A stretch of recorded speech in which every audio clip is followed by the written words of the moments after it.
السلام علیکم ورحمۃ اللہ وبرکاتہ. نحمده ونصلي على رسوله الكريم اما بعد فاعوذ بالله من الشيطان الرجيم بسم الله الرحمن الرحيم رب اشرح لي صدري ويسر لي امري واحلل عقدة من لساني يفقهوا قولي. تو کیا سوچا آپ نے کہ کیا کرنا ہے صدقہ جاریہ، ایصال ثواب اپنے پیرنٹس کو اور خود؟ کون سے کام کرنے؟ اسکول کھولنا ہے، ویری گڈ، بہت اچھے. آرفنیج بھی ٹھیک ہے، اور درخت لگانے، گڈ.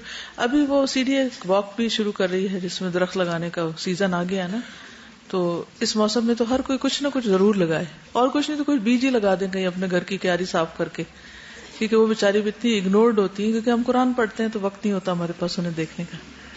حالانکہ وقت نکال سکتے ہیں تھوڑا سا. اب سنڈے آ رہا ہے نا، تو اس دن کا کچھ پلان کریں. اگر آپ کے گھر کے آس پاس اندر باہر کچھ بھی جگہ خالی ہے اسے صاف صفا کر کے، گلے محلے کے بچے بھی ساتھ لگا کے اور کیاریاں بنا کے اور کچھ نہ کچھ اگا دیں، اور کچھ نہیں تو دھنیا پودینہ ہی اگا دیں.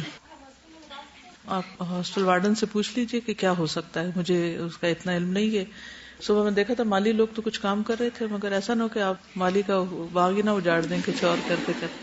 ہر چیز کے لیے پلاننگ ضروری ہوتی ہے نا. اگر آپ پہلے پلان کریں کہ کرنا کیا ہے، پھر اس کے بعد کریں تو انشاءاللہ برکت ہوگی. جی جزاک اللہ خیر. یہ کہتی ہیں کہ آلریڈی جو گملے لگے ہوئے ہیں ان کی حفاظت کر لیں، ان کے پاس سے گزرتے ہوئے ٹکرائیں نہیں، ان کو چھوئیں نہیں، ان کو ڈسٹ بن کے طور پر استعمال نہیں کریں. اور اگر کوئی اور کر گیا ہے لا علم جاہل تو آپ اٹھا لیں، اس کو نظر رکھیں، پتے جلے ہوئے نہیں ہوں. یعنی بہت کچھ کیا جا سکتا ہے. اگر گرین الہدا ہو تو کتنا دل خوش ہو اور کتنی ایکسٹرا آکسیجن ملے آپ کو. اب میں چاہ رہی تھی کہ اکیڈیمک بلاک کے اندر انڈور پلانٹس رکھوانے کا، لیکن مجھے بس صرف یہ فکر ہوتی ہے کیونکہ یہاں بھی ایک دن ایک بچہ بھاگتے بھاگتے آیا، گملہ توڑ گیا اتنا بڑا. آپ کو پتہ ہے کہ گملے پہ کتنے پیسے لگتے ہیں. پھر اگر ہم سے کوئی ایسا نقصان ہوتا ہے تو ہم بھاگ نہ جائیں بلکہ اس کو پورا بھی کریں، کیونکہ اللہ کا مال ہے یہ. تو بھاگ کے کدھر جائیں گے؟ اللہ ہی کے پاس جائیں گے نا. تو اگر ہم نے کوئی چیز توڑی ہے، کوئی خراب کی اور ہم نے اس کو بس چھپا دیا کہ کسی کو پتہ نہ چلے کہ مجھے کوئی تاوان ہرجانہ نہ دینا پڑے، تو چھپ تو نہیں سکتے. جی ہاں، بعض لوگ گملوں کے پاس جا کے باتیں کرتے کرتے پتے توڑنا شروع کر دیتے، توڑ کے نیچے پھینک کے آ جاتے ہیں. کوڑا بھی بکھیرا، پودے کو بھی تکلیف دی، وہ آپ کے حق میں کیا گواہی دے گا؟ بتائیے قیامت کے دن کیا آثار ہوں گے آپ کے؟ آپ کو اگر سین دکھایا جائے سب مخلوق کے سامنے کہ یہ پودوں کو اجاڑ رہا ہے، کیسا لگے گا؟ منع کیا جائے تو ناراض ہوتے ہیں کہ پتے ہی ہے نا، کیا ہوا توڑ دیے تو. کچھ نہیں ہوتا پتا توڑنے سے، ناسمجھی کی انتہا ہے نا. یعنی اگر آپ توڑنے کی بجائے ان کی ٹرمنگ کریں، کاٹیں، اس کی تو ایک وجہ ہے، لیکن بلا وجہ تو نہیں توڑنی چاہیے. کل جب میں نے یہ لسٹ دیکھی ہے صدقہ جاریہ والی، ثواب جسے ہمیں پہنچے گا، تو میں نے دیکھا ہے کہ کون کون سے کام ہیں جو میں کر سکتی ہوں. الحمدللہ. اور جب میں نے دیکھا ہے تو تقریباً سارے کام ہیں جو کہ ہم لوگ کر سکتے ہیں. بالکل. تو اس کے لیے یہ ہے کہ پھر پلاننگ کر لی ہے کہ سٹیپ بائی سٹیپ انشاءاللہ سب کام کریں. انشاءاللہ لسٹ بنا کے رکھ لیں تھنگس ٹو ڈو میں کہ یہ کرنے ہیں. برانچ کھولنے کا ارادہ کر لیا انشاءاللہ. اچھا، برانچ کھولنے سے مجھے یاد آیا کہ آلریڈی جو برانچز کھلی ہوئی ہیں ان کو کیا مسئلہ پیش آتا ہے؟ سٹاف. دیکھو خود ہی بول پڑے آپ لوگ. تو وہاں سٹاف کون ہو سکتا ہے؟ لیکن آپ لوگ تو پسند نہیں کرتے وہاں جانا، کیونکہ آپ لوگ تو مین انسٹیٹیوٹ سے پڑھے ہوئے اور آپ کی شان بہت بلند ہے. نہیں، بالکل حقیقت یہی ہے.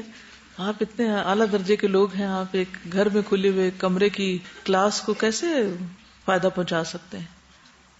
کیا کرنا چاہیے؟ کیا وہ ایک کمرہ ایک پوری یونیورسٹی نہیں بن سکتا؟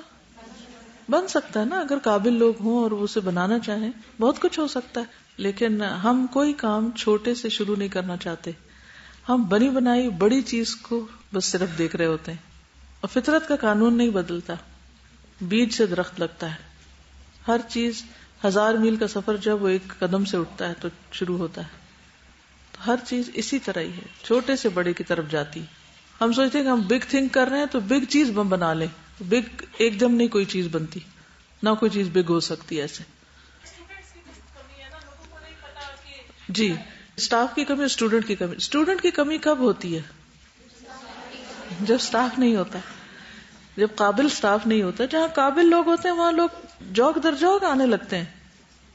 اگر اب برانچز کو اسٹرینتھن کرنے کی ضرورت ہے، اور مطلب مل کے کام کرنے کی جو اسپرٹ ہے بیسیکلی وہ یہی ہے کہ آپ اپنی ایگو کی قربانی دیں، آپ ان کے ساتھ مل جائیں، انہی کو بڑا بنائے رکھیں اور آپ ان کی ہیلپ کریں. بالکل اپنی ایگو کی قربانی کر کے دیکھیں. جو ایک شخص ایک جگہ پہ 10 سال سے کام کر رہا ہے، اس کا ایک ایکسپیرینس تو ہے نا. اگر علم میں تھوڑا آپ سے کم بھی ہوا تو ایکسپیرینس تو ہے. تو اپنے آپ کو خدمت کے لیے حاضر کیا کریں. صرف یہ نہیں کہ یہ خرابی کر رہا ہے، یہ 10 ان کے ایپ جوئی کر کے اور اس سے اپنے آپ کو جسٹیفائی کر لیا کہ ہم تو یہاں نہیں کام کر سکتے. تو پھر اتنے آئیڈیل سچویشنز کہاں سے آئیں گی؟ کہ ہر شخص ایک نیا ویل انوینٹ کرنے میں اپنی انرجی لگا دے اور سسٹم بنانے میں. وہ آسان ہے. یہ جہاں کام کا موقع مل رہا ہے وہاں جا کے آپ سپورٹ دے دیں جتنی بھی آپ دے سکتے ہیں. پچھلے دنوں ہم نے بات کی تھی عیادت ٹیم بنانے کی ہاسپٹلس کے لیے. میں دوبارہ سے پھر آپ کو کہوں گی کہ پلیز ایکٹیولی اس پہ پلان بنا کے ایکس اسٹوڈنٹس کو اپروچ کریں. اگر یہ لوگ اپنی پڑھائی کے دوران نہیں جا سکتے یا کوئی ایک ایوننگ مہینے میں نکال سکتے ہیں. ہم لوگ شادیوں پہ اور جگہوں پہ بھی تو چلے جاتے ہیں، تو ایک ایوننگ ہم ہاسپٹل کے لیے بھی رکھ سکتے ہیں. تو پلیز آپ پلاننگ بنا کے ایکس اسٹوڈنٹس خاص طور پر، اور یہ لوگ کس وقت یہ مریضوں کی عادت کے لیے جا سکتے ہیں ہاسپٹلز میں. کیونکہ جو دل وہاں جا کے نرم ہوں گے نا، اور جب اپنی آخرت یاد آئے گی اور بیماری اور موت، اور جیسے وہ کہتے ہیں نا کہ ایک بہترین عمل کیا ہے، کسی مومن کا دل خوش کرنا. تو آپ کے جانے سے اگر کسی کو خوشی ملے اور کسی کی زندگی میں ایک نیکی کا اضافہ ہو جائے، آپ ان کو ایک ذکر ہی سکھائیں، ان کو ایک ہوپ دلائیں، ان کے دل سے اللہ کی مایوسی اور بدظن ہونے کا خیال ہی نکال دیں کہ اللہ نے نعوذ باللہ ان پہ ظلم کیا.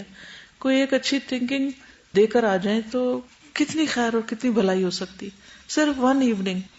کیا صرف حدیث کورس کے اسٹوڈینٹس کو؟ حدیث کورس کے اسٹوڈینٹس کو تو ڈیورنگ دا ڈے بھی ایک دن لے جا سکتے ہیں، لیکن باقی لوگ جو ہیں وہ صبح میں نہیں چاہوں گی کہ نکلیں، کیونکہ علم حاصل کرنا بھی فرض ہے. اگر آپ ایک دن کا لیسن مثلاً آج ہی کی کلاس مس کر دیں، یہ اس وقت جو ہم بیٹھے ہوئے، جو لوگ نہیں اس وقت یہ بیٹھے، کیا ان کو یہ سارے آئیڈیاز مل رہے ہیں جو آپ لوگ شیئر کر رہے ہیں؟ وہ مس کر گئے. وہ کہیں گے ہاں ریکارڈنگ ہو رہی ہے ہم سن لیں. کون سنتا ہے؟ کس کے پاس وقت ہے؟ وقت پہ نہیں سنا بعد میں کون سنے گا؟ وہ تو سبق پورے کرنے ہی مشکل ہو جاتے ہیں. تو اس لیے بہت ضروری ہے کہ ہم صبح کا اپنا جو پڑھنے پڑھانے کا ٹائم ہے اس کو اسی کام کے لیے رکھیں، اس کو نہیں ڈسٹرب کریں کبھی بھی، ورنہ آپ کی علمی بنیادیں کمزور ہوں گی تو آپ عمل کے میدان میں نہیں اتر سکتے. علم اور عمل جو ہے نا ایک ہی سکے کے دو حصے ہیں، دو سائڈز ہیں، two sides of one coin. جتنا علم آپ کا کلیئر ہوگا، واضح ہوگا، اتنا ہی آپ کا عمل بھی اسٹرانگ ہوگا. اور اس کے اخلاص جو ہے وہ ٹاپ پر ہے. اخلاص اللہ کے لیے ہوگا سب کچھ، تو علم آپ کو فائدہ دے گا عمل کی شکل میں، اور تبھی آپ آگے پہنچا سکیں گے. ابلاغ نہیں ہو سکتا جب تک آپ علمی طور پہ مضبوط نہ ہوں. لکھا ہے استاذہ کل آپ نے پوچھا تھا کہ لواحقین کے اچھے اعمال کا اجر میت کو کیوں پہنچے گا. کہتی ہے میری چھوٹی بہن جس کی عمر 20 سال تھی، جس رات فوت ہوئی اس کا آخری عمل نماز کے بعد سورۃ الملک پڑھنا تھا. اس کے فوت ہونے کے بعد گھر کے باقی افراد نے سورۃ الملک یہ سوچ کر پڑھنا شروع کر دی کہ جس طرح میری بہن رات کو سوئی اور صبح نہ اٹھ سکی اور اس کا آخری عمل سورۃ الملک تھا، اور ہمیں بھی کچھ پتا نہیں کہ ہم صبح اٹھ سکیں یا نہ اٹھ سکیں. اب میری بہن نے تو انہیں نہیں کہا تھا کہ میرے مرنے کے بعد اس عمل کو اختیار کرنا. یہ اس کے اچھے آثار میں سے تھا کہ اس کے اچھے عمل کو دیکھ کر دوسروں نے خود بخود بغیر کسی کے کہے اس پر عمل شروع کر دیا. اب جب تک وہ یہ عمل کرتے رہیں گے بہن کو اس کا اجر پہنچتا رہے گا. وَنَكْتُبُ مَا قَدَّمُوا وَآثَارَهُمْ. تو یہ آثار لکھے جا رہے ہیں. تو عمل کی گواہی بہت بڑی گواہی ہوتی ہے. عمل کا سبق بہت بڑا سبق ہوتا ہے. مرنے والا اپنے اچھے آثار چاہے وہ کسی بھی صورت میں ہو، اخلاق، معاملات، عبادات میں جہاں جہاں چھوڑ گیا، مرنے کے بعد برابر اس کو اس کا اجر ملتا رہے گا. میں سوچ رہی تھی کہ جس طرح میری بہن کے اچھے عمل سے لوگوں نے اچھا عمل اختیار کیا، اسی طرح جو لوگ اپنی زندگی میں برے اثرات چھوڑ کر جاتے ہیں لازمی طور پر لوگ ان کو اختیار کریں گے، اور مرنے کے بعد میت کو گناہ بھی برابر پہنچے گا. تو اس لیے بہت محتاط ہونے کی ضرورت ہے. بعض اوقات ہم اپنے دھیان میں غلط کام کر رہے ہوتے ہیں، ہمیں نہیں معلوم ہوتا کون کس وقت کیا کیا ہم سے سیکھ رہا ہے، اچھا یا برا عمل. تو غافل رہ کر جینے کی کوئی گنجائش نہیں. تو بے دھیانی میں بھی پتے توڑ توڑ کے مت پھینکیں. چلیے آگے چلتے ہیں تھوڑا. ماشاءاللہ اتنے خوبصورت انداز میں کلمہ طیبہ باہر لکھا ہوا میں نے دیکھا ہے، دل خوش ہو گیا. کچھ لوگوں کی محنت کو دیکھ کے اللہ تعالیٰ پتہ نہیں کتنے خوش ہوں گے ان سے. اگر انسان خوش ہو گئے ہیں تو اللہ تعالیٰ بھی انشاءاللہ ان سب کو بہت جزائے خیر دے. جس نے ایفرٹ کیا سب کو اللہ جزائے خیر دے. بس تھوڑا سا کہ کچھ لوگوں کو کلمہ لکھنے میں بھی غلطی ہوئی ہے. محمد الرسول اللہ کی بجائے محمد الرسول ال لگا کے اس کو وصل کر رہے ہیں. بعض لوگوں نے کیا لکھا؟ محمد رسول اللہ، یعنی محمد دن بھی نہیں لکھا. کبھی رسول اللہ لکھتے ہیں، کبھی رسول اللہ لکھتے ہیں، دونوں ہی ٹھیک نہیں. رسول اللہ میں پھر کیا ہوتا ہے، ایک ہڈن میننگ یہ ہوتا ہے کہ یا محذوف ہوتا ہے، یعنی اے اللہ کے رسول پکار رہے ہیں ان کو، وہ بھی غلط ہے. اللہ کو پکارے، ان کو کیوں پکار رہے ہیں؟ اللہ کافی نہیں ہے پکارنے کے لیے. چلیے تو اپنی غلطیاں ٹھیک کر لیجئے اور دوبارہ لکھیے اور لکھ کے اپنے سامنے لگا لیجئے کہیں، اور دوسروں کو بھی صحیح لکھنا. پہلے آپ نے ایک ایکٹیویٹی کی تھی صحیح بولنا، اور اب صحیح لکھنا میں بھی سیکھ لیں. لا الہ الا اللہ پہ بات ہو رہی تھی تو ایک انٹرسٹنگ ریسرچ تھی اس پر. وہ یہ کہ جب ہم بات کرتے ہیں تو ہماری زبان ہمارے منہ کے مختلف حصوں کو ٹچ کرتی. آپ بولیں لا الہ الا اللہ، زبان کہاں ٹچ کی؟ لا الہ الا اللہ. ایک ہی جگہ کو کتنی بار؟ 4 دفعہ. ٹھیک ہے. تو یہ ایریا جو ہے اس کے اندر کچھ یعنی کہ بہت حساس قسم کے ریسپٹرز ہیں. اگر آپ زبان پھیر کے دیکھیں تو ایک دم آپ کو اس میں کھجلی سی ہوگی. ایسے کریں، کھجلی ہوتی ہے نا. ٹھیک ہے. اب جب ہماری زبان 100 دفعہ مثلا پڑھو، 400 دفعہ اسی ایریا کو ٹچ کر رہی ہے، تو یہاں سٹیمولیٹ بھی ہے. یہ اصل علم تو اللہ ہی کے پاس ہے کہ وہ جا کے کس ایریا کو سٹیمولیٹ کرتا ہے، اور وہ سٹیمولیشن ہمارے کس کس حصے کے جسم کو فائدہ دیتی ہے، روحانی طور پر، جسمانی طور پر. کیونکہ روح اور جسم بھی گندے ہوئے آپس میں، کیسے کیسے مرضوں اور خوف اور غم کا علاج بھی ہو سکتا ہے. تو شعوری طور پر کبھی ہم نے اس پہ سوچا بھی نہیں نا کہ ہماری زبان کہاں ٹچ کر رہی ہے، کیونکہ ہم اتنے مصروف ہوتے ہیں بولنے میں کہ مخرج کو دیکھتے ہی نہیں. تو کہتے ہیں کہ زبان کی ہلکی سی جو جنبش ہوتی ہے یہاں، اس سے ریسپٹرز کام کرنے لگتے ہیں. اور یہ بات بھی پتہ چلی کہ جب ہمارے منہ میں کھانا ہوتا ہے تو انہی پوائنٹس پر پریشر کی بدولت کھانا نگلنے میں مدد ملتی ہے. نگلے ذرا ایسے ہی پوری زبان اوپر کے حصے کو پریس کر رہی ہوتی. تو کہتے ہیں کہ لفظ اللہ بولنے پر زبان کی نوک اوپر کے دانتوں کے پیچھے والے حصے میں تالو سے ہلکا سا ٹچ کرتی، جو کہ یہاں جھلی کے نیچے پائے جانے والے ریسپٹرز کو سٹیمولیٹ کرتی. ترمذی کی ایک حدیث کے مطابق بہترین ذکر لا الہ الا اللہ ہے.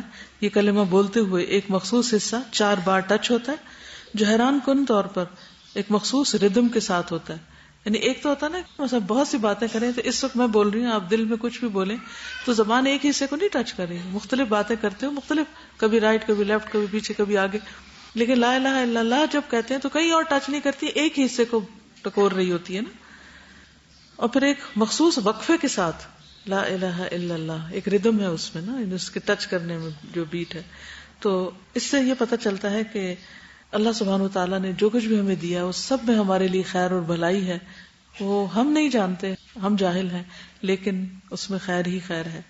تو ہمارا کام کیا ہے کہ جو ہمیں قرآن و سنت سے رہنمائی ملے اسے خوش دلی سے قبول کر کے وہ کرنا شروع کر دیں. اگر لا الہ الا اللہ بہترین ذکر ہے تو دن میں کتنی دفعہ کم از کم پڑھ لینا چاہیے؟ کم سے کم تو 100 دفعہ پڑھیں. لیکن ہم غافل ہوتے ہیں، ہم نہیں پڑھتے. تو ہو سکتا ہے ہماری بہت سی بد اخلاقیوں اور خرابیوں کی اصلاح اسی ذکر کی بدولت ہو جائے. تو جب ہم ذکر سے غافل ہوتے ہیں تو شیطان مسلط ہو جاتا ہے.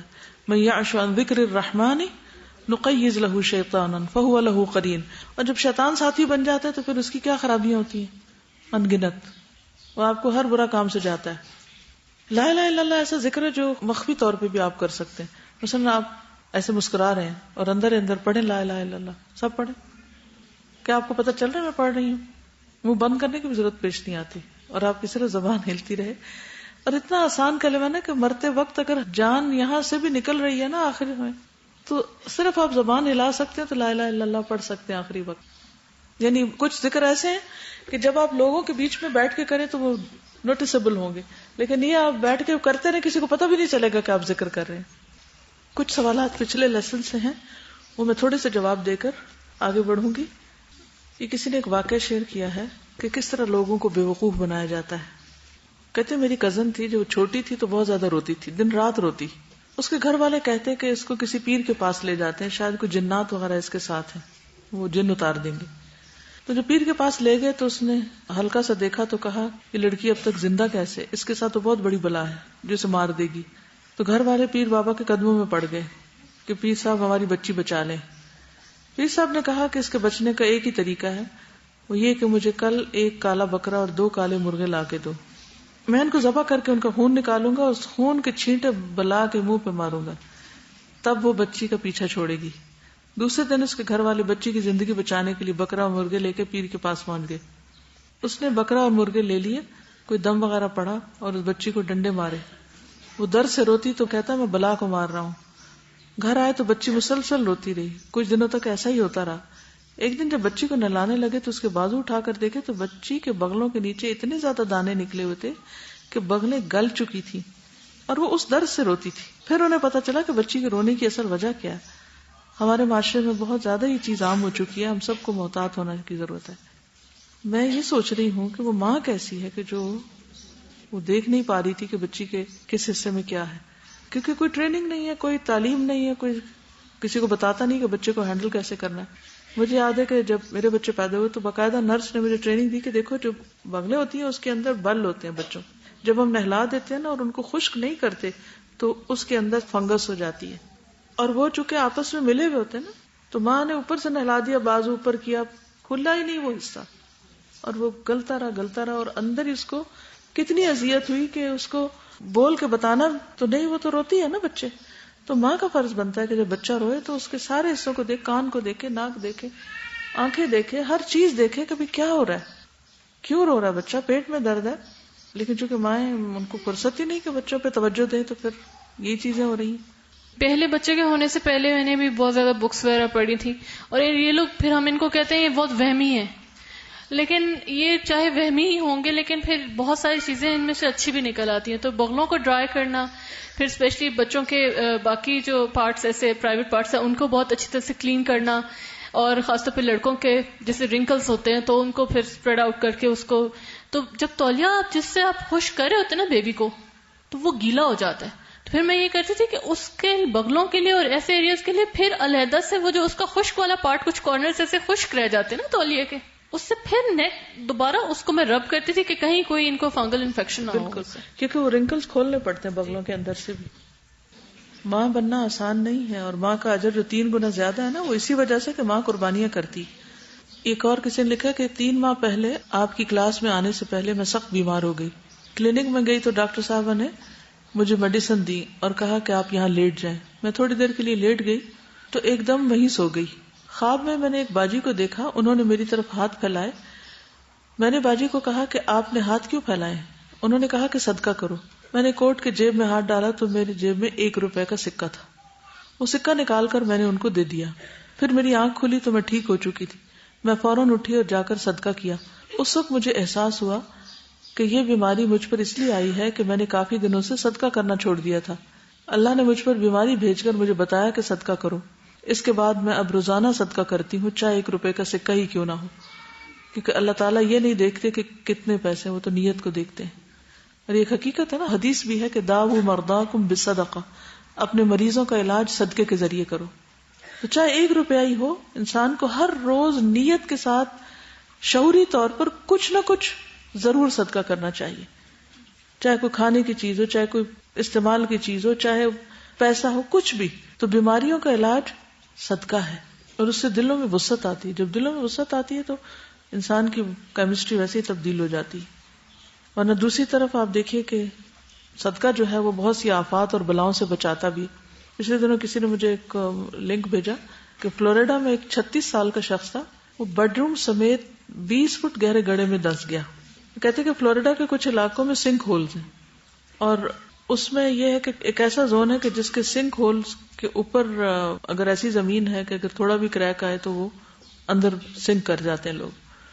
یہ گڑھا 30 فٹ چوڑا 20 فٹ گہرا ہے. سرکاری اہلکاروں نے 100 فٹ چوڑا سیفٹی زون قائم کیا کیونکہ انہیں خطرہ ہے کہ گڑھا کے اوپر کا حصہ بڑا ہو رہا ہے. تو وہ جو شخص جو فوت ہوا ہے اس کے بھائی نے بتایا کہ جمعرات کی رات آدھی رات کو ایک زوردار آواز سنی گئی. اس کے ساتھ ہی اپنے بھائی کی چیخیں جو مدد کے لیے پکار رہا تھا، تو اس نے بھی بھائی کے پیچھے چھلانگ لگائی، لیکن بھائی نظر نہ آیا. کمرے کے فرش کی زمین نیچے دھنستی جا رہی تھی اور میں اپنے بھائی کی چیخیں سن رہا تھا جو مدد کے لیے پکار رہا تھا. تو ریسکیو کا عملہ جو تھا اس نے بھائی کو تو کھینچ کے باہر نکال لیا کیونکہ وہ زمین کے نیچے اپنے بھائی کی تلاش میں تھا، لیکن بھائی جو دوسرا تھا اس کے میٹرس کا ایک حصہ نظر آ رہا تھا، لیکن کسی بھی قسم کے آلات سے وہ شخص جو زمین میں سنک ہوا کچھ بھی نہیں ملا. بتانے کا مقصد یہ کہ میں جب یہ واقعہ پڑھ رہی تھی تو مجھے یہ خیال آیا کہ جیسے رات کو ہم سورۃ الملک پڑھتے ہیں تو اس میں یہ آیت آتی ہے نا کہ أَأَمِنْتُمْ مَنْ فِي السَّمَاءِ أَن يُرْسِلَ عَلَيْكُمْ حَاصِبًا فَسَتَعْلَمُونَ كَيْفَ نَذِيرِ أَأَمِنْتُمْ مَنْ فِي السَّمَاءِ أَن يَخْسِفَ بِكُمُ الْأَرْضَ فَإِذَا هِيَ تَمُورُ کہ زمین تمہیں لے کے سنک کر جائے اور کانپنے لگے، ہر چیز میں زلزلہ آ جائے، تو تم کیا کر سکتے ہو؟ کبھی رات کو سوتے وقت ہم نے یہ سوچا؟ کبھی بھی نہیں سوچا. یہ تو جدید دنیا میں بہت ساری چیزیں نیوز میں آ جاتی ہیں اور وہ نیوز ہم تک پہنچ جاتی ہیں اور ہم پڑھ لیتے ہیں. بہت جگہوں پہ معلوم نہیں کیا کیا ہوتا ہوگا جو کسی دوسرے کو خبر بھی نہیں ہوتی، وہاں کوئی نیوز رپورٹر پہنچتا ہی نہیں. تو نیکسٹ ٹائم جب آپ سورۃ الملک پڑھیں تو رات کو یہ بھی سوچ لیں کہ نہیں پتا نیند میں سوتے ہوئے دوبارہ اٹھنے کی بات تو ہے ہی، یہ زمین بھی ہمیں سنبھالتی ہے یا نہیں. استاذہ اس میں ایک اور چیز جو ہے دھنسنے کی، جو حدیث میں آتا ہے نا کہ ایک شخص اترا رہا تھا پہن کر لباس اور وہ دھنستا چلا گیا اور قیامت تک دھنستا رہے گا. اس حوالے سے بھی بعض اوقات جیسے پارٹیز پہ اور ایسے موقعوں پر جب چال میں یہ خاص قسم کا اچھے لباس کے ساتھ ہو جاتا ہے تو مجھے بہت ڈر لگتا ہے اس وقت. یعنی شوز، بیگ، کپڑے، ان سب کو پہن کے تو اپنے اندر دوبارہ جائزہ لیں کہ نیت میں کیا آ گیا ہے، کیونکہ فوراً چال پہ اثر آتا ہے انسان کے. گاؤنز بھی جنہوں نے بہت تھوڑا اسٹائلش طریقے سے پہنے ہوتے ہیں، اسکارف تھوڑا اسٹائلش طریقے سے لیا ہوتا ہے ان کی چال میں، اور جس نے سادے طریقے سے اسکارف ٹائی اپ کیا ہوا ہے اور سادے طریقے سے گاؤن میں، ان کی چال میں بہت فرق ہوتا ہے، ایکسپریشن میں فرق ہوتا ہے. ایکسپریشن، چال، ایکشنز، اشارے، ہر چیز میں فرق آ جاتا ہے. تو ہمیشہ انسان کو اللہ سے ڈرتے ہی رہنا چاہیے ہم سب کو. آپ لوگوں نے سوال کیا تھا کہ قبروں پہ بلڈنگ بنانا جائز نہیں تو نبی صلی اللہ علیہ وسلم کی قبر پر سبز گنبد کیوں ہے؟ بات یہ ہے کہ یہ عمل نہ صحابہ کا ہے نہ تابعین کا، یہ بہت بعد میں ترکوں نے بنایا. لیکن جیسے 2 دروازے تھے نا کعبہ کے پہلے، تو آپ نے یہ چاہا بھی کہ اس کو واپس اپنی اصل پہ لے آیا جائے کعبے کو، لیکن کس وجہ سے نہیں اس کو لایا گیا؟ فتنے کے ڈر سے روک دیا. آپ کا کیا خیال ہے کہ اگر آج کوئی بھی اس کو اپنی اصل پہ واپس لانا چاہے تو لوگ اس کو عزم کر لیں گے؟ اصل میں یہ تھا کہ نور الدین زنگی جو تھا اس نے خواب دیکھا تھا کہ کچھ لوگ نبی صلی اللہ علیہ وسلم کی قبر تک انڈر گراؤنڈ پہنچنا چاہتے ہیں. تو پھر وہ وہاں مشورے سے انہوں نے دیوار بنائی تھی قبر کے آس پاس، اور پھر علامت کے طور پہ گنبد بنایا گیا تھا کہ اس کے نیچے ہے روزہ، تاکہ سب لوگوں کو معلوم ہو.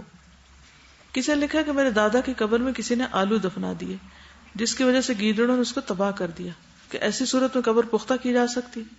بات یہ ہے کہ آلو نکال دیے جائیں، قبر درست کر دی جائے.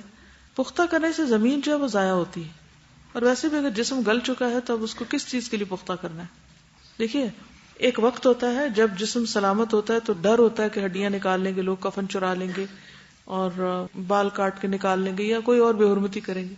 لیکن جب کافی عرصہ گزر جائے اور ہر چیز ختم ہو جائے تو اس کے بعد اس کو پکا کس چیز کے لیے کر رہے ہیں؟ اسی لیے تو پکا کرنے سے روکا گیا کہ بس کچھ عرصے کی بات ہے، اس کے بعد تو ضرورت ہی نہیں ہے اس کو، نہ کسی کی لپائی کی ضرورت ہے نہ کسی اور چیز کی. اس میں ایک چیز آپ یہ بھی دیکھیے کہ یہ جو آپ کو کفن دینے کا طریقہ بتایا گیا نا، اس میں بظاہر یوں لگتا ہے جیسے بہت کپڑا ضائع ہو رہا ہے. ہو سکتا ہے آپ کے ذہن میں یہ خیال آیا ہو، لیکن جب 3 چادریں زبردست طریقے سے فولڈ کی جاتی ہیں اور پھر اوپر سے پٹیاں لگائی جاتی ہیں تو سر کی طرف سے پاؤں کی طرف سے اگر سنگل کپڑا ہو تو کیا ہوگا؟ جلدی پھٹ جائے گا. ڈبل ہو، ٹرپل ہو، ٹرپل کا بھی پھر ڈبل ہو جاتا ہے نا، ایک طرح سے 6 لیئرز بن جاتی ہیں لپیٹنے میں. تو وہ میت کی حفاظت کے لیے اور اس کو محفوظ کرنے کے لیے بھی فائدہ مند ہے. یعنی اس کا سائز جو ہے ایک چادر میں دفنانا، یہ 2 میں اس طرح فائدہ نہیں دیتا جس طرح 3 میں اس طرح لپیٹ کے دیتے ہیں. پھر کسی کا سوال ہے کہ اگر کسی کی امانت ٹھیک کروانے دی ہو اور وہ گم ہو جائے تو اس کا کیا کریں؟ عبداللہ بن عمرو بیان کرتے ہیں کہ رسول اللہ صلی اللہ علیہ وسلم نے فرمایا جس کے پاس کوئی امانت رکھی جائے اس پر کوئی ضمانت نہیں. یعنی وہ اپنے طور پر لے جا رہا تھا لیکن اب اس سے بھی چلی گئی اور واقعی ثابت ہو جائے کہ چلی گئی اس کے پاس نہیں، تو پھر جو ٹھیک کرانے لے جا رہا ہے اس کے اوپر اس کی تاوان نہیں آئے گا اگر اس نے پوری حفاظت کی ہے. اور اگر حفاظت نہیں کی اور پھر چوری ہو گیا تو پھر ضمانت ہوگی. تو پھر یہ ایسے مسئلے عدالت میں جاتے ہیں، وہاں فیصلہ ہوتا ہے.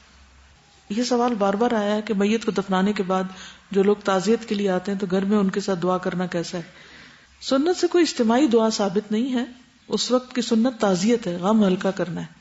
اور اگر آپ کی دعا کرنے سے اس کا غم ہلکا ہوتا ہے تو ضروری نہیں کہ سب کو آپ اکٹھا کر کے اور ہاتھ اٹھا کے اس وقت دعا شروع کر دیں. آپ اپنے زیر لب دعائیں پڑھتے جائیں اور وہ آمین کہتے جائیں. ٹھیک ہے نا؟ تو وہ تعزیت کی نیت سے جائیں، دعا کرنے کرانے کی نیت سے نہیں. قبر کے اوپر کھڑے ہونے کے بارے میں کسی نے سوال کیا. قبر کے اوپر کھڑے ہونا درست نہیں ہے کیونکہ بے حرمتی ہے. اگر آپ قبر کے پاس دعا اور عبرت کے لیے کھڑے ہیں تو حرج نہیں، لیکن قبر کے اوپر بیٹھنا، وہاں کھیل کود، کھانا پینا، باقی چیزیں منع ہے. کسی نے پوچھا کہ جب کسی کا جنازہ اٹھتا ہے تو بعض لوگ زور زور سے اللہم صلی علی محمد پڑھتے ہیں، تو کیا یہ درست ہے؟ آپ بتائیے. وائے؟ سنت سے ثابت نہیں. تو جو عمل سنت سے ثابت نہ ہو اس کا حکم کیا ہے؟ من عمل عملا لیس علیہ امرنا فہو رد. وہ ریجیکٹڈ ہے، قبول ہی نہیں ہے، فائدہ ہی نہیں، الٹی پکڑ بھی ہو سکتی ہے. تو اس لیے ایسے کام کرنے کا کیا فائدہ جس سے کچھ حاصل نہیں بلکہ الٹا ناراضگی آ رہی ہے. چلیے نیا لیسن شروع کرتے ہیں.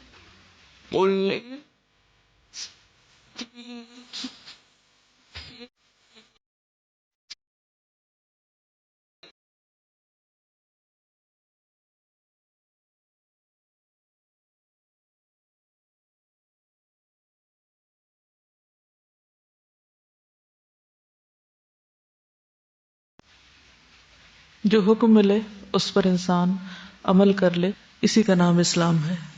ہم پڑھ رہے تھے ایصال ثواب اور صدقہ جاریہ کے کاموں کے بارے میں جن کی تفصیل خود حدیث میں آئی ہے.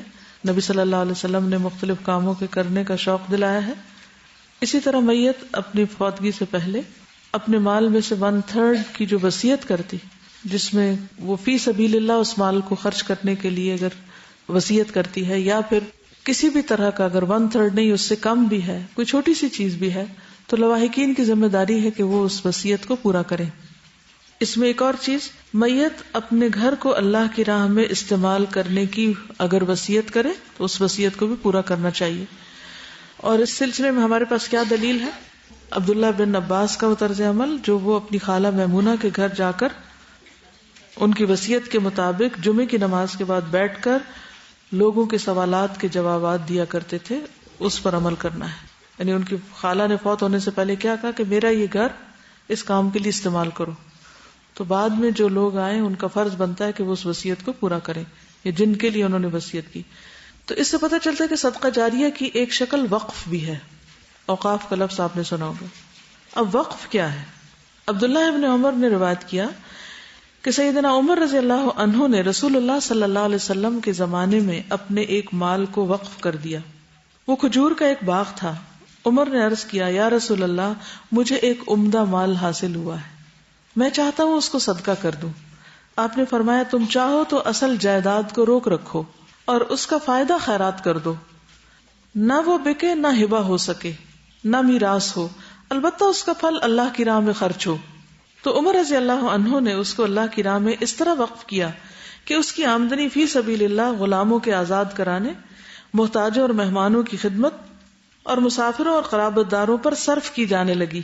اور فرمایا، جو اس کا انتظام کرے وہ اس میں سے دستور کے مطابق کھایا کرے اور اپنے دوست کو بھی کھلائے، مگر دولت مندی کے لیے اس میں سے جمع نہ کرے. کتنی خوبصورت بات ہے. یعنی یہ بھی صدقہ جاریہ کی ایک قسم ہے کہ آپ اپنے گھر کو پورے کا پورا کسی کو نہ دے دیں بلکہ کیا کریں؟ وقف کر دیں. وقف کا مطلب یہ ہے کہ آپ اس پر یہ بین لگا دیں کہ یہ کوئی بیچے گا نہیں، کوئی ذاتی استعمال میں نہیں لائے گا، کوئی آگے کسی کو ہبہ نہیں کر سکتا، اس کا صدقہ نہیں کیا جا سکتا، اس کو میراث میں تقسیم نہیں کیا جا سکتا. یہ فی سبیل اللہ کاموں میں خرچ کیا جائے گا. 2 شکلیں، ایک تو یہ کہ اس کے اندر کوئی کام شروع ہو جائے، اور دوسرے یہ ہے کہ اس کی جو آمدنی ہے اس سے بہت سے اور پروجیکٹس چلائے جائیں. تو ڈیپینڈ کرتا ہے نا کہ جگہ کیسی ہے. مجھے اچھی طرح یاد ہے کہ جب F8 کی بلڈنگ بن رہی تھی تو اس وقت ہماری ایک بہن ہے، انہوں نے جو ابھی الہدا بنا نہیں تھا اس سے پہلے جو ویکلی کلاسز ہوتی تھی اس میں وہ آتی تھی، تو ان کے بچے نہیں تھے اپنے، تو انہوں نے اپنے 1/3 میں اپنا ایک گھر G6 میں تھا وہ دیا کہ وہاں کلاسز شروع کریں. ہمارے لیے وہاں جا کر اس کو مینج کرنا بہت مشکل تھا کیونکہ ابھی تو ایک چھوٹا سا گروپ نکلا تھا، پتہ ہی نہیں تھا کہ لوگ کہاں کہاں تک جا کے کچھ کر سکتے ہیں. تو اس لیے ہم نے ان کو مشورہ دیا کہ اس کو بیچ کر اس کا پیسہ اس بلڈنگ میں لگا دے. تو انہوں نے پھر F8 کی بلڈنگ کی تعمیر میں وہ پیسہ لگایا تھا. اب آپ دیکھیں کہ جب میں اس خاص راستے سے گزرتی ہوں تو ہمیشہ مجھے وہ یاد آتی ہیں کہ اس بلڈنگ میں ان کو پیسہ لگا ہوا ہے. اسی طرح پنڈی میں کسی نے کہا کہ ہمارا گھر اللہ کے کام کے لیے استعمال کریں, تو اس کو بھی ہم نے کہا کہ فی الحال ہماری زیادہ ضرورت اس جگہ کی تعمیر ہے, تو ان کا بھی وہاں لگا ہوا. اب کچھ عرصہ پہلے تک جب ہم وہاں کلاسز لیتے تھے تو دن رات قرآن کی آوازیں وہاں گونج رہی ہوتی. تو یہ لوگ مجھے جنہوں نے بالکل ابتدائی دور میں فالسابقون السابقون, جب یہ سب کچھ پھیلا نہیں تھا, نہ کسی کو پتا تھا کہ یہ کتنا پھیلے گا, اس وقت اپنا مال لگایا, ایک طرح سے وقف کیا. اب اسی طرح وہ بلڈنگ ہے یا یہ بلڈنگ ہے, یہ وقف ہے, یہ کسی کی ذاتی پراپرٹی نہیں, نہ یہ ٹرانسفر ہو سکتی کسی کے نام, نہ کسی اور کام میں استعمال کی جا سکتی ہیں, یہ تعلیم ہی کے لیے استعمال ہوگی. تو اس کو وقف کہتے ہیں کہ وہ پراپرٹی چاہے کسی کی ذاتی ہو لیکن وہ اچھے کام کے لیے دے دے کہ اس کے اندر اچھا کام ہو, یا پھر اس کی جو آمدنی ہے اس سے اچھے کام کیے جائیں. تو ہر شخص اپنی اپنی سہولت کے مطابق سوچ سکتا ہے. مثلا اگر کوئی زرعی باغ ہے, زرعی کا کیا مطلب ہے, کراپس ہیں اگر, اچھا عام طور پر خواتین اپنا حصہ نہیں لیتی کیونکہ بھائی نہیں لینے دیتے, یہ ناراض ہو جاتے ہیں. اب وہ کڑتی بھی رہتی ہیں اور لیتی بھی نہیں, نہ لینا نہ دینا. تو آپ یہ ایک صورت کر سکتے ہیں کہ آپ انہیں کیا رکھیں اپنے پاس ہی, لیکن اس کی جو سالانہ آمدنی ہوگی وہ میرے مرنے کے بعد آپ اس کو اسی طرح ان کاموں میں لگائیں گے. عمر رضی اللہ عنہ نے کیا کام بتائے؟ غلام آزاد کرنے میں, محتاجوں اور مہمانوں کی خدمت, اور مسافروں اور قرابت داروں. 4 لوگ بتائے, محتاج, مسکین, مہمان, مسافر, قرابت دار. ان پہ یہ آمدنی لگے گی, سب ضرورت مندوں پہ. اور فرمایا جو اس کا انتظام کرے, کس کا؟ اس باغ کا. ظاہر ہے اس میں کھیتی باڑی ہوگی, اس کو سسٹین کیا جائے گا, تو وہ اس میں سے اپنی مزدوری لے لے. کتنی؟ دستور کے مطابق, معروف طریقے سے. اور اپنے دوست کو بھی کھلائے, یعنی کہ کوئی مہمان آ گیا تو اس کو بھی کھلا دے اس میں سے. Care taker. مگر دولت مندی کے لیے اس میں سے جمع نہ کرے, یعنی اس سے اور کوئی اپنی پراپرٹی نہ بنانا شروع کر دے اس کی آمدنی سے, یا اس سے اپنے لیے گولڈ خرید کے نہ رکھے, یا کوئی اور فائدہ نہ اٹھائے. بس وہ کھانے پینے کی حد تک اس میں سے ضرورت. ظاہر ہے کہ ایک باغ لگا ہو, کنو کا ایک باغ ہو, اس میں اگر کچھ مالٹے لٹک رہے ہیں, انسان باغ میں داخل ہوتا ہے تو اجازت دے دی بھی خود بھی کھا لینا معروف طریقے سے, اور اگر کوئی ساتھ آ گئے تو اس کو بھی کھلا دینا, لیکن باقی آمدنی جو ہے وہ نیکی کے کاموں میں لگا دینا. اگر اس طریقے پر مختلف تعلیمی پروجیکٹس اسپانسر کیے جائیں تو ہر غریب بچہ اس ملک کا پڑھ سکتا ہے. کوئی بچہ آؤٹ آف اسکول نہیں ہو سکتا. اسکول کیوں نہیں چلتے؟ فنڈز ہی نہیں ہے. ہمارے ہاں تعلیم کا بجٹ اتنا کم ہے, اور پھر جو ہے وہ بھی صحیح طور پہ استعمال نہیں ہوتا کیونکہ لوگ ٹیچر بننا نہیں چاہتے. جو اچھے کچھ کرنے والے لوگ ہیں وہ جہاں دنیا زیادہ ملتی ہے وہ ان فیلڈ میں نکل جاتے ہیں, اور پھر ٹیچنگ کا شعبہ ہم جیسوں کے لیے چھوڑ جاتے ہیں. تو اس سے کیا نقصان ہوتا ہے کہ پھر وہ کوالٹی نہیں آتی. جب وہ کوالٹی نہیں آتی تو پھر قوم تیار نہیں ہوتی. انہی کے لوگوں کے اندر اس وقت جیسے دینی ذہن رکھنے والے لوگ بھی ہیں تو ان کے اندر بھی ایک تنگ نظری سی ہوتی. دنیاوی تعلیم رکھنے والوں کے اندر دینی لوگوں سے ایک نفرت سی ہوتی ہے, ایک ڈسٹنس ہوتا ہے. جتنا مرضی مٹانے کی کوشش کرو وہ ان کو لک ڈاؤن ہی کرتے رہتے ہیں. یہ سب کچھ تعلیم کے میدان میں سخت محنت سے حاصل ہو سکتا ہے, لیکن تعلیم کو سسٹین کرنے کے لیے آپ کو پتا کہ جو الہدا کے اسکول چل رہا تھا الہدا کی بلڈنگ میں تھا, بلکہ ہے ابھی, اس کے باوجود خسارے میں گیا, مسلسل خسارے میں. کیوں؟ اس لیے کہ ہم فیس نہیں بڑھا سکتے, بلکہ جو لوگ آتے ہیں وہ کہتے ہیں فری پڑھائیں, ہمارے بچے غریب ہیں ہم نہیں پڑھا سکتے ہیں, ہمیں کوالٹی کا اسکول چاہیے, ہم نہیں پڑھا سکتے. اب اللہ کے فضل سے اللہ نے ہمیں اسکول کے لیے ایک اور جگہ دی ہے, لیکن اس کو بنائیں کیسے؟ وہ فیسیں اگر یہ کہیں کہ 200 بچوں کی فیس سے ہم آئندہ 5 سال میں ایک اسکول کی بلڈنگ ان کے لیے بنا لیں گے کہ 5 سال بعد جب وہ ہائی اسکول میں آئے تو ان کے لیے اسکول تیار ہو, کیا یہ ممکن ہے؟ نہیں ممکن, جب تک کہ اس کو اسپانسرز نہ ملے. یہ تو میں ایک مثال دے رہی ہوں جو میرے دائیں ہاتھ کے نیچے ایک مثال, لیکن اس کے علاوہ بھی جہاں بھی آپ دیکھیں اچھے اسکول کیوں نہیں بنتے. پچھلے دنوں میری ایک اسٹوڈنٹ ملی تو کہنے لگی کہ ہم جو کہیں بھی اسکول چلا رہے ہیں تو کافی ہم نے اسکول کے اوپر ڈسکشن کی, کیا مسائل پیش آ رہے ہیں, کس طرح حل کیا نکالتے ہیں, کن کن چیزوں میں کیا کیا کام ہونا چاہیے, ریسرچ کیسے ہونی چاہیے, وغیرہ وغیرہ. کہنے لگے کہ میں ایک پرائیویٹ اسکول میں پڑھا تھا اور اس کی اتنی فیس تھی ہماری، اس کے ساتھ گورنمنٹ کی گرانٹ آتی تھی. جو اسٹوڈینٹس ہوتے تھے وہ بھی، مجھے فگر یاد نہیں اس وقت، وہ فیس بھی بہت ہائی اس رینج میں تھی فیس، اور اتنا جتنا اسکول خود کماتا پھر اس کے برابر یا اس سے زیادہ گورنمنٹ مزید دیتی. کہتے ہاں تبھی تو اسکول چلتے ہیں، تبھی تو اچھے اسٹینڈرڈ کے اسکول، کیونکہ لیبز بنانی ہے، ریسرچ فیسلٹیز، لائبریریز. کون کرے گا؟ ہر کوئی اپنا بنگلہ اونچا کرنے کے لیے بیٹھا ہے، لیکن تعلیم کے میدان میں ہم خرچ نہیں کرتے، جس کے نتیجے میں جہالت عام ہے. جب جہالت عام ہے تو پھر کیا ہو رہا ہے؟ کتنے فیصد بچے اسکولوں میں نہیں ہیں، پتہ نا آپ کو؟ پچھلے دنوں بھی میں نے بات کی تھی. تو جس ایریا میں آپ ہیں وہاں پر آپ اگر ایک اسکول بچوں کے لکھنے پڑھنے کا کرتے ہیں، اور بلکہ بڑوں کو بھی پڑھانے کا کرتے ہیں، وہ جگنو کورس ایک اگر وہ شروع ہو جائے کہ الٹریٹ لوگوں کو کس طرح اردو لکھنا پڑھنا سکھانا ہے، وہ کام بھی ایک صدقہ جاریہ ہوگا. ان کو اردو پڑھنی آئے گی تو ان کا دروازہ کھل جائے، وہ کتابیں خود پڑھ سکیں گے، وہ سن کے سمجھ سکیں گے. یہ بھی صدقہ جاریہ کا کام ہے، لکھنا پڑھنا سکھانا. نبی صلی اللہ علیہ وسلم نے مدینہ کے بچوں کو کس سے سکھوایا تھا آپ کو معلوم ہے؟ یعنی پہلا کام جو آپ نے وہاں جا کے کیا وہ لوگوں کو ایجوکیٹ کرنے کا کیا، اور اس کے لیے ہر طرح کے ریسورسز استعمال کیے. تو اپنے اپنے علاقے کا سوچیں. آپ کیا اپنے گھر میں ایک کمرہ ایسا وقف کر سکتے ہیں کہ اس میں بچوں کی اسکول بنے؟ اپنے گاؤں میں دیکھیں کہ ہو سکتا ہے ایک اسکول باندھ ہی پڑا، گورنمنٹ نے عمارت بنا کے دی ہو، ٹیچر نہ ہونے کی وجہ سے اسکول ہی نہیں چل رہا اور بچے گلیوں بازاروں میں پھر رہے ہیں. ایسی ساری چیزوں کے بارے میں درد مندی سے سوچئے. خود کر سکتے خود کیجئے، خود نہیں کر سکتے اوروں کو موٹیویٹ کیجئے اور لوگوں کو پڑھنے کی طرف لائیے تاکہ گلی بازار میں پھرنے والے بچے اسکول میں آ جائیں. اور الحمدللہ یہاں بھی بہت سے لوگ اس کے لیے کوشش کر رہے ہیں. وہ اپنے کانوکیشن پہ دیکھا ہوگا کہ کس طرح غریب بچوں کے لیے اسکول اور ان کے لیے جو فیسلٹیز ہیں وہ الحمدللہ استعمال ہو رہی ہیں کہ تعلیم حاصل کریں. تو اس طرح کے کوئی بھی جو پروجیکٹس آپ کریں گے اس کے لیے پلاننگ کر لیں، ٹارگٹ سیٹ کر لیں کہ 1 مہینے میں اتنے میں نے جگہ تیار کرنی ہے، اتنے لوگوں کو ٹریننگ دینی ہے، اتنا سلیبس فراہم کرنا ہے، وہاں اس میں دین کا اتنی چیز ڈالنی ہے، اس طرح ذہن سازی کرنی. چند سالوں کی بات ہے، صرف 20 سال کا ایک منصوبہ بنا لیں، بہت کچھ ہو سکتا ہے. لیکن میں سمجھتی ہوں کہ باقی بھی سوسائٹی کے جتنے لوگ ہیں وہ سب اچھے اچھے کام کر رہے ہیں اور ہر ایک کا عمل اور اجر اس کی نیت کے مطابق ہے. لیکن مجھے لگتا ہے کہ ٹیچنگ از دا کی. مثلا ایک اچھا انجینئر کیسے بنتا ہے؟ جو ایمانداری کے ساتھ اچھی سڑک بنائے. کون بناتا ہے اس کو؟ ڈاکٹر کو کون بناتا ہے؟ کسی کے بارے میں سوچیں تو کی پرسن کون ہے؟ کتنے افسوس کی بات ہے کہ ہم اپنے بچوں کو سب کچھ بنانا چاہتے ہیں، ٹیچر نہیں بنانا چاہتے. وہ ٹیچر نہیں بننا چاہتے کیونکہ ٹیچر کا کوئی مقام نہیں ہے، اسٹیٹس نہیں ہے سوسائٹی میں. تو ہمیں تو اسٹیٹس نہیں چاہیے نا، ہمیں تو اللہ سے ریوارڈ چاہیے. آپ کچھ بھی پڑھیں، اور ابھی لیونگ ایگزامپل آپ کے سامنے تھی کہ ڈاکٹر بن کے بھی ٹیچنگ نہیں چھوڑی.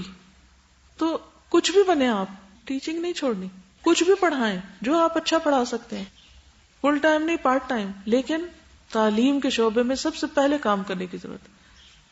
بس صرف یہ ہے کہ جو کچھ بھی آپ کو کرنا اس کے لیے پھر آپ کو علم کی غذا چاہیے. جب تک آپ کو مسلسل علم اس فیلڈ کا نہیں ہوتا اور لیٹسٹ ٹرینڈز نہیں پتا ہوتے تو آپ پروگرس نہیں کر سکتے. تو بہرحال ایک طرف وہ لوگ ہوں جو اپنے گھر وقف کریں کہ یہاں اسکول بنے، اور دوسری طرف ٹیچرز کی کھیپ ہو تاکہ سب فارغ لوگوں کو پکڑ کے پڑھا دیا جائے، ان کی دین اور دنیا دونوں سنورے.